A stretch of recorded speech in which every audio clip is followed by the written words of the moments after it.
குடல் கேன்சர் வந்து மலக்குடல்லையோ வந்து ஆசனவாய் பகுதியிலேயோ வருது அப்படின்னா துரதிருஷ்டவசமாக நான் சொன்ன மாதிரி அதில் தான் அதிகமான நம்பர்ஸ் ஆஃப் கேன்சர்ஸ் வரும். இப்போ அந்த பகுதியில் வந்து ஆசனவாய் பகுதியில் ரொம்ப பக்கத்தில் அது அந்த தசை அந்த ஆசனவாய் பகுதியில் இருக்கிற தசையில் ரொம்ப கேன்சர் வந்ததுன்னா அப்போ வந்து நம்ம அந்த பகுதியை முழுவதுமாக எடுக்கிற மாதிரி இருக்கும். ஸோ நம்ம ஆசனவாய் பகுதியை எடுத்துட்டு அந்த பகுதியை நம்ம தையல் போட்டு அந்த பகுதியை அடைச்சிடுவோம்.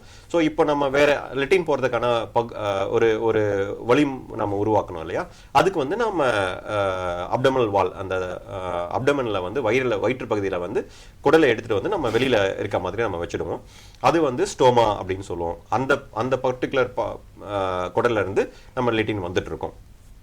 இது வந்து 2வது ஸ்டேஜ் இல்லை 3வது ஸ்டேஜ் அந்த மாதிரி பண்ணலாம். இப்போ 3வது ஸ்டேஜில் நம்ம போகிறப்போ ஆல்ரெடி வந்து பக்கத்தில் இருக்கிற பகுதிகளில் அது ஒட்டி இருக்கும். ஸோ நம்ம அதை வந்து குறைக்கணும் அப்படின்னா நம்ம கீமோதெரப்பி கொடுப்போம், இல்லை ரேடியோதெரப்பி கொடுப்போம், இல்லை சில டைம் வந்து ரெண்டுத்தையும் கம்பைன் பண்ணியும் கீமோதெரப்பி ப்ளஸ் ரேடியோதெரப்பி மருந்துகள், கேன்சர் மருந்துகள் இன்ஜெக்ஷன் சொல்லுவாங்க. அது வந்து ஒரு குறிப்பிட்ட இடைவெளியில் அதை போடணும். ப்ளஸ் வந்து கரண்ட் வைக்கிறதுன்னு சொல்லுவாங்க, ரேடியோதெரப்பி, அதையும் நம்ம கொடுக்கணும். ஸோ இது பண்ணதுக்கு அப்புறமா நம்ம திருப்பியும் ஒரு முறை நம்ம ஸ்டேஜ் போனோம். அதாவது சிடி ஸ்கேனோ எம்ஆர்ஐ ஸ்கேனோ பண்ணிட்டு நம்ம கீமோதெரப்பியோ ரேடியோதெரப்பியோ கொடுக்கறதுக்கு முன்னாடி எவ்வளோ கட்டி இருந்தது, கொடுத்ததுக்கு அப்புறமா அது எவ்வளோ குறைஞ்சிருக்குன்றதை பொறுத்து அதுக்கு என்ன சரி நம்ம பண்ணுறோம் அப்படிங்கிறத நம்ம யூஸ்வலாக முடிவு பண்ணுவோம்.